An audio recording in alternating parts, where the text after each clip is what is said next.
Reports کے مطابق chief justice نے خود پر پی ٹی آئی کے وکیل کا اعتراض مسترد کر دیا۔ پنجاب الیکشن ٹربیونلز کیس میں چیف جسٹس قاضی فائز عیسیٰ پر حامد خان کی طرف سے وکیل سلمان اکرم راجہ نے اعتراض کیا۔ چیف جسٹس نے کہا کہ کیا آپ اپنی مرضی کے ججوں سے فیصلے چاہتے ہیں کہ آپ اداروں میں تصادم چاہتے ہیں؟ سلمان اکرم راجہ نے جواب دیا کہ مرضی کے ججز کا کبھی نہیں کہا۔ چیف جسٹس قاضی فائز عیسیٰ کا کہنا تھا کہ درخواست گزار مرضی کا جج چاہے گا تو نظام انصاف ختم سمجھے۔ عدالت نے فیصلہ محفوظ رکھتے ہوئے الیکشن کمیشن کو ٹربیونل کے نوٹیفیکیشن جاری کرنے کی ہدایت دی۔ میڈیا رپورٹس کے مطابق چیف جسٹس نے خود پر پی ٹی آئی کے وکیل کا اعتراض مسترد کر دیا۔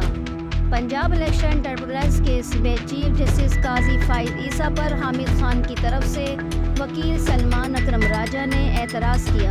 چیف جسٹس نے کہا کہ کیا آپ اپنی مرضی کے ججوں سے فیصلے چاہتے ہیں کہ آپ اداروں میں تصادم چاہتے ہیں؟ سلمان اکرم راجہ نے جواب دیا کہ مرضی کے ججز کا کبھی نہیں کہا۔ چیف جسٹس قاضی فائز عیسیٰ کا کہنا تھا کہ درخواست گزار مرضی کا جج چاہے گا تو نظام انصاف ختم سمجھے۔ عدالت نے فیصلہ محفوظ کرتے ہوئے الیکشن کمیشن کو ٹربیونل کے نوٹیفیکیشن جاری کر